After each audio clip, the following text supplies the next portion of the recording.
everyone, it's Karen Baker from Fiskars here, and today I'm going to show you some of the projects I have made as a result of the collaboration between Fiskars and the Craft Cotton Company. Now, when the Craft Cotton Company sent me a set of fat quarters, I thought, well, I've got Miffy ones in a gorgeous bedtime range. I thought, well, let's make something with them. So I started off by making one thing with them, and I thought, well, okay, I've got plenty of fabric left. There were 5 fat quarters in the pack and they're retailing around £8. Let's just see what else I could make with them. So this video is really just to show you the amount of stuff you can make with one set of fat quarters, how brilliantly good value for money it is, and also to show you all the different Fiskars products that I use to create. Now, there's too many of them to show you, so what I'm going to do is I'm just going to run through them all. It's not a how-to. I can put links if you need me to. Certainly in the comments, please let me know if there's anything you want to know a little bit more about.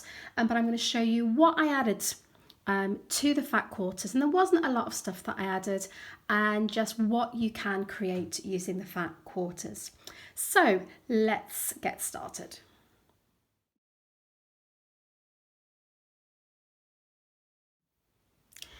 So you've just seen the photograph of the complete set of fat quarters. Had I known that I was going to do this project, I would have actually done it at the beginning and showed you them and then got on and made things. But we're going to start off by just doing a run through all the things. Now, they're very, very simplest. And these I had in already, but you can purchase these very inexpensively, just baby vests. And you can see here, I've used one of the really tiny little motifs that appear on the fabric. Not only is it brilliantly good value, it is actually very, very easy. So if any of you are not experienced sewers and want to create something like this, all you need is this, which is Vlizoline Bondaweb. It is the double-sided. Okay, Bondaweb is double-sided, so you've got glue product on both sides of the interfacing. And all you do is you get your piece of fabric like this. You would iron it onto the reverse. So say I wanted to cut out this little bunny here. I would iron it onto the reverse. There are lots of places that you can go to explain how to do this.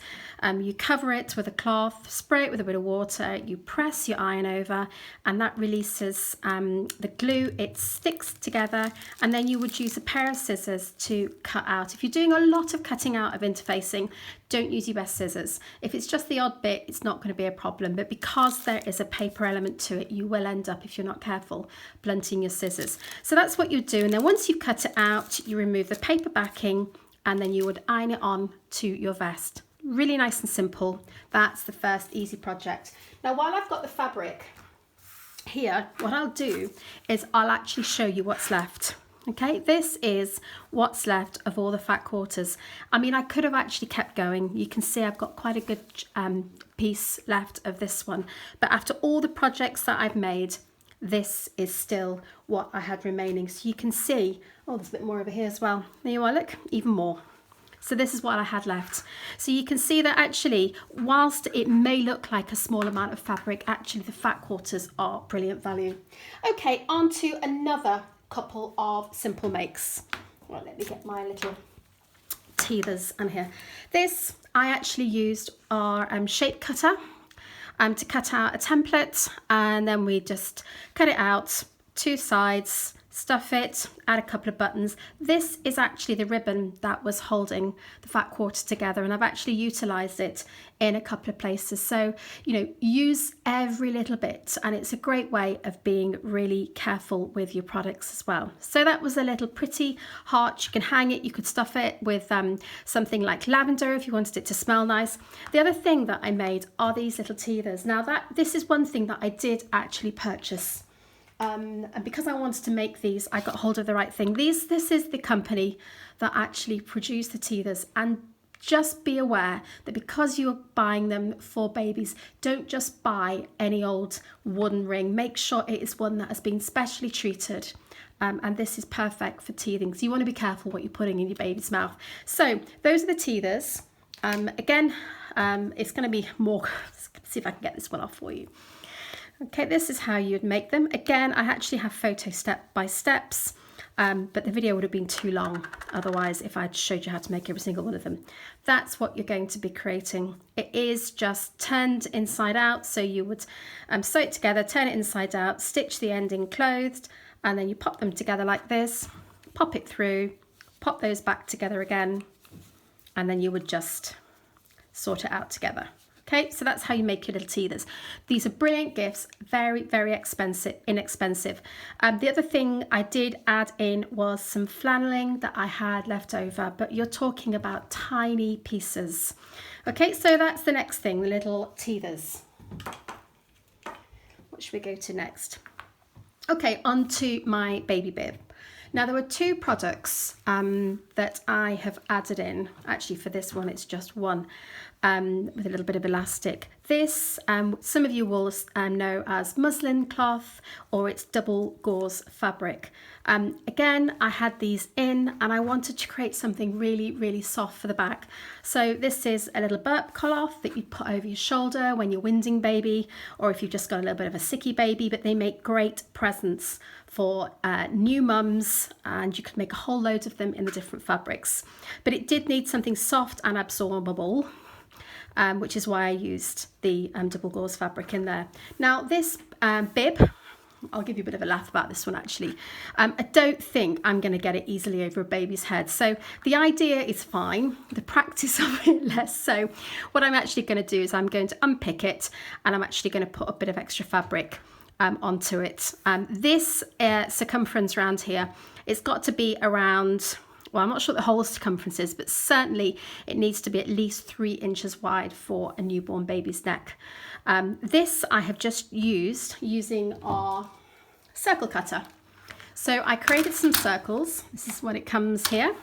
So I created some circles and then I actually cut them into sections. So once I'd got my circles cut out, I then used my Fiskars mat. This is a great one. This is this one, our folding one, which is super useful with you being going out to places, with your sewing, or you've just got small spaces. And also I used this. So once I'd got my circles, I folded them in half, cut them, folded them again until I had little segments like this. And then I actually created a full circle with this. So these were just part of a complete circle. And then once I'd got the complete circle, I made myself a template. When you're making templates, always remember, no matter what you're drawing, make sure you fold them in half so you've got the perfect symmetrical shape. So just make sure if you're making your own patterns and templates, you do it that way. And then all I did was popped it together, cut them out, and then added my backing fabric, turned it the whole way out. Obviously I'd added that in the first turning, and then I had to actually just snip that and pop it in. So that's how we created the bib. But it's a really pretty bib and it's a lovely design, and it makes use of several of the gorgeous patterns from the Fat Quarter Pack. So that's the next one. Now let's go with this one. Now again, these are really, really inexpensive. If you want to buy frames like this, you can get them from all over the place. Now this little bit here, if you have a little look back at my bib, can you see the shape? This bit here is what was left over from this part here. Oh, after I'd cut it out and I was going to throw it away, and I looked at it and I thought, do you know what, that looks just like a hot air balloon. So I got some of this. This is just some interlining that I had from a pair of curtains. So I popped that in. I happen to have this this frame, which happened to be the perfect colour. And then you can see here, if I bring it up here, see if you can see. Can you see the stitching? Now, some of you who are used to Fiskars might recognise that shape. Now, that shape, in fact, is from a punch. If I show you here, one of our punches, it's this shape here. So this is our cloud punch. So I simply punched out a piece of paper and then I added it onto, it was this way around for that one, added it onto my piece of fabric, and then I drew around just with a pencil so I wouldn't be able to see the lines, and then I just back stitched the whole way around. This had, I put some more of the Bond web on, and bond web on here and here, just a little bit of a blanket stitch there. So you can see just by using the leftovers, you can actually create a really fun item for a nursery or for a wall somewhere. Okay, my next little element that I used is this really useful zipper pouch. Now I could have cheated and I could have actually used another fabric to line it, but it is lined in the fabric. This was created using a technique called quilt as you go. So I had some of more of this interlining fabric, and there are tutorials I can link you to. I just cut strips, quilted as I go to create this effect, added a zip, and you've got a really pretty little pouch that is super useful for all sorts of things when you've got a baby or a little child. This would also go perfectly with it. Again, I've just used 2 little strips.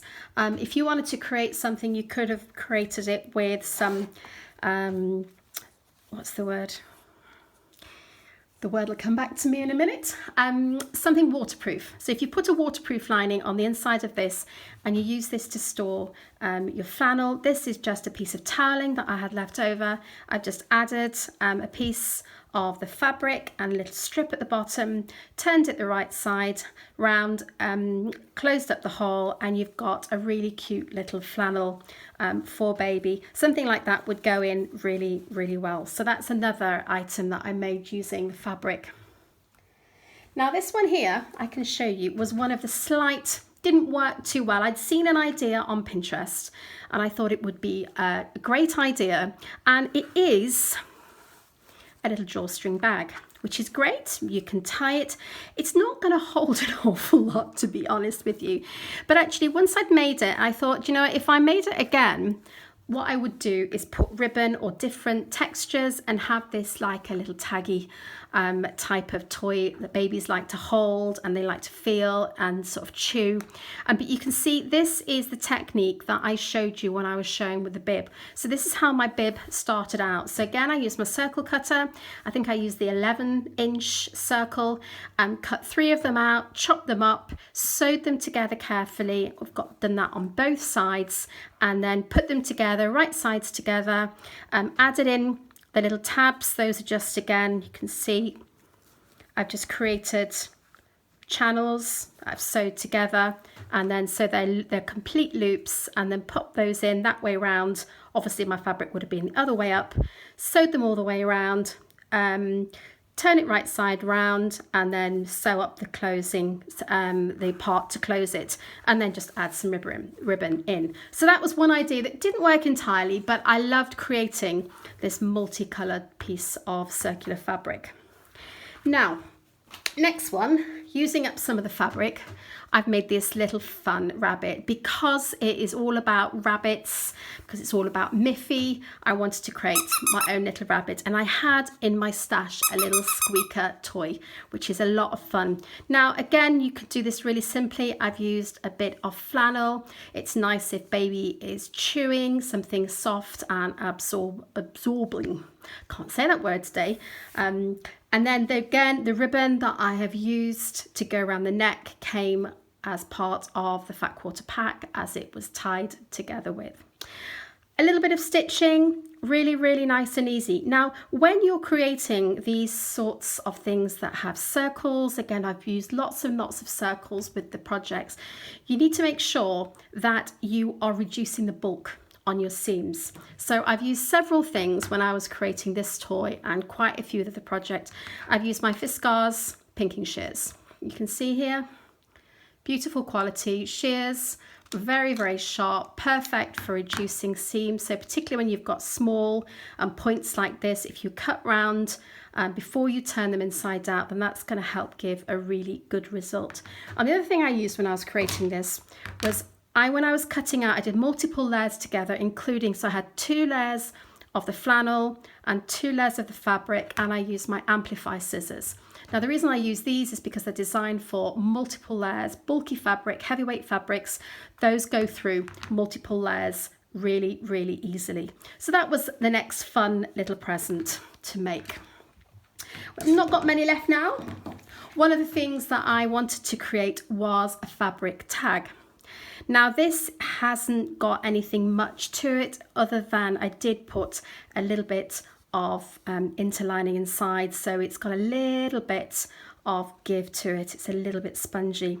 This was using Bondaweb. So again, the same technique that I showed you, cutting out the bunnies, and I wanted to create a tag not only that would be nice to give, so if I was gifting some of these elements to a new mum or dad, I thought this would be nice to actually pop this onto the front of the present. Now you could actually write on it using I have some soluble pens that I use when I'm making projects with fabric. You could actually write on there and then they could wash them off. Or I thought you could put a little sticker on there, but whatever the case, the other thing that I thought it would be useful for would be for a tag when you're going away on holiday and you want to put that on your suitcase or your bag to show that it was yours, and I thought that would be a way of you immediately knowing that that belonged to you. So that was really nice and fun. This is just something that I've had in my stash. You can get eyelets from all over the place. If you didn't want to put an eyelet in, you wouldn't need to. You could actually catch some ribbon on the inside before you turn it out, so it would have a little loop that you could attach through. So I just thought that was really, really cute.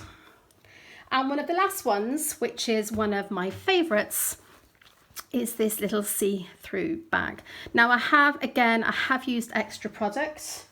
Let me just get my extra little bits and bobs. Yeah, it's disappeared. The vinyl, you can see there. So we've got the vinyl. This ribbon was the ribbon that was used to tie the fat quarters together. So I've made use of that. And this is just a really cute little drawstring bag.